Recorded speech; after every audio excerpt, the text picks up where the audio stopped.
নমস্কার, আমার চ্যানেলের পক্ষ থেকে সবাইকে জানাই অনেক অনেক ভালোবাসা, অনেক অনেক স্বাগত।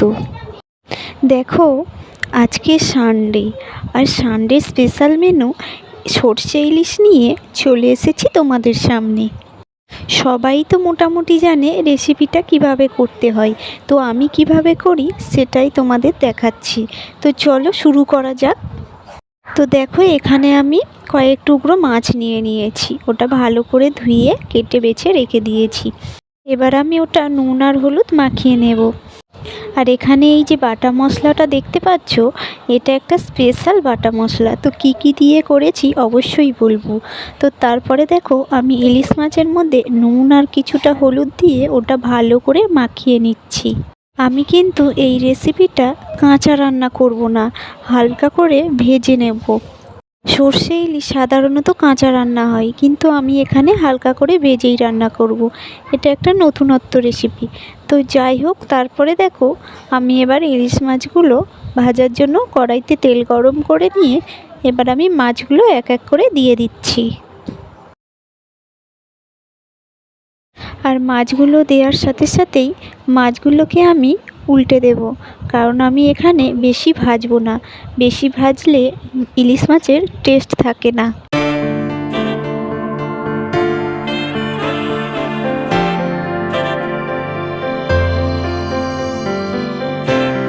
তারপরে দেখো, মাছগুলো আমার হালকা করেই ভেজে আমি তুলে নিচ্ছি।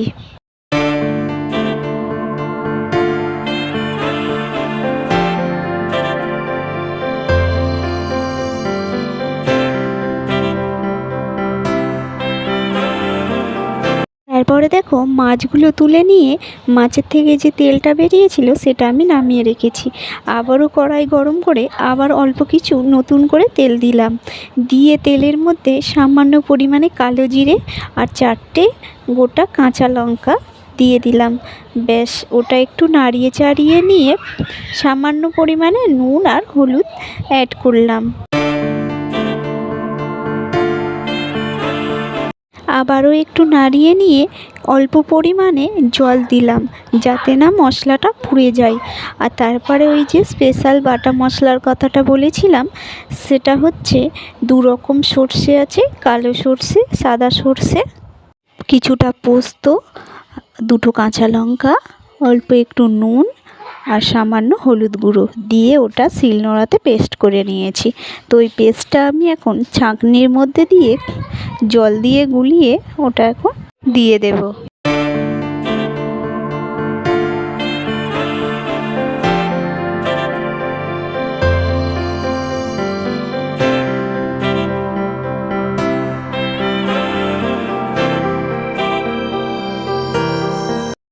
এরপরে ভালো করে ফুটিয়ে নিয়েছি। আর ভালো করে ফোটানো হয়ে যাওয়ার পরে মাছগুলো দিয়ে দেব।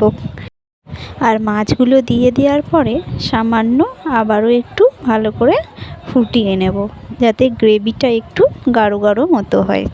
তারপরে দেখো, এবার আমি 2টো কাঁচা লঙ্কা আর ওপর থেকে সামান্য একটু তেল দিয়ে দেব। আর দেখো, গ্রেভিটা বেশ ঘন ঘন মতোই হয়েছে। তো এবার আমি নামিয়ে নিয়েছি, আর নামিয়ে নিয়ে এবার আমি পরিবেশন করছি।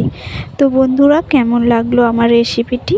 যদি ভালো লাগে তাহলে অবশ্যই লাইক, কমেন্ট, আর নতুন যদি হয়ে থাকো তাহলে সাবস্ক্রাইব করে দিও, যাতে পরবর্তী ভিডিওটি তোমার নোটিফিকেশনে চলে যায়। আর সাবস্ক্রাইব করে আমার পাশে থাকার অনুরোধ রইল তোমাদের কাছে।